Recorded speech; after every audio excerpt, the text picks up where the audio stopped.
Bangladesh cricket ফ্যান্সদের জন্য good news.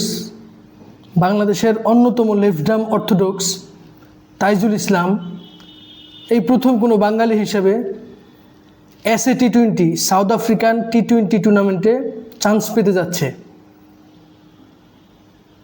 তিনি Durban super জায়ান্টসের হয়ে মাঠ মাতাবেন।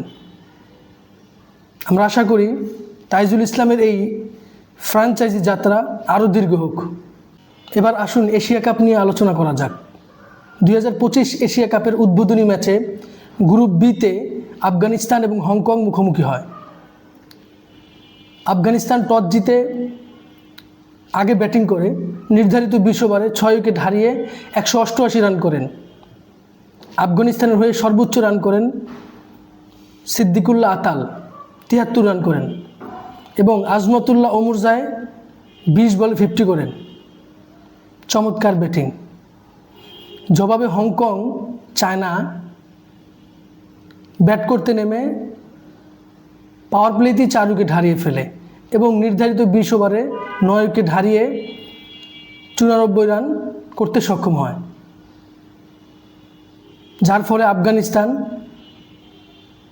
তারা তাদের এশিয়া কাপ যাত্রা স্ট্রংভাবে 94 রানে জিতে শুরু করে এবং এই জয় তাদের জন্য পরবর্তীতে রান রেটের হিসাবে অনেক দূর এগিয়ে রাখবে। এই ম্যাচে ম্যান অফ দ্য ম্যাচ হন আজমতুল্লাহ ওমরজায়। ব্যাট হাতে ঝড়ো 50 করার পরে বল হাতেও একটি উইকেট নেন। দেখেন, এই ম্যাচের সাথে বাংলাদেশের একটা সংযোগ আছে, সেটা হচ্ছে বাংলাদেশ যদি হংকং চায়নাকে বড় মার্জিনে হারাতে পারে তাহলে সেটা বাংলাদেশের জন্যে প্লাস পয়েন্ট হবে, অর্থাৎ রান রেটের হিসাবে বাংলাদেশ তখন এগিয়ে থাকার সুযোগ পাবে। আফগানিস্তান তাদের এশিয়া কাপ যাত্রা ভালোভাবে শুরু করতে সক্ষম হয়েছে।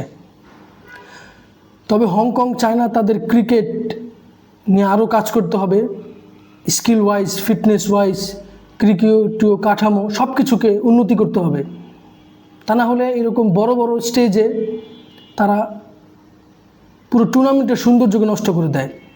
এশিয়া কাপ এত এক্সাইটমেন্ট, অথচ ম্যাচের শুরুতে প্রথম 3 ওভারে যখন হংকং চায়না গুরবাজ এবং ইব্রাহিম জাদরানকে আউট করে, তখন মনে হচ্ছিল যে না, হংকং ফাইট করতে পারবে, কিন্তু না, এর পরবর্তীতে তাদের বাজে ফিল্ডিং, ক্যাচ মিস, একাধিক প্রায় 5টার মতো ক্যাচ মিস করেছে। এই ফিল্ডিং এবং ক্যাচ মিসগুলো যদি না করতো তাহলে হয়তো আফগানিস্তান 140 করতে পারতো না। আফগানিস্তান ক্রিকেট ফ্যানদের জন্য অনেক বেশি শুভকামনা। তবে আজকে এশিয়া কাপের দ্বিতীয় ম্যাচে গ্রুপ এ থেকে ইন্ডিয়া এবং আরব আমিরাত মাঠে নামবে। অনেক দিন পরে ইন্ডিয়াকে রঙিন জার্সিতে দেখা যাবে। অপরদিকে আরব আমিরাত রিসেন্ট পাস্টে তারা বাংলাদেশকে টি-20 সিরিজ হারিয়েছে। আফগানিস্তান পাকিস্তানের সাথে তারা ফাইট করেছে। ট্রাই নেশন সিরিজে তারা ভালো টাচে ছিল। দেখা যাক তারা টিম ইন্ডিয়াকে চ্যালেঞ্জ জানাতে পারে কি। ভিডিওটি ভালো লাগলে লাইক, কমেন্ট, শেয়ার, সাবস্ক্রাইব করবেন।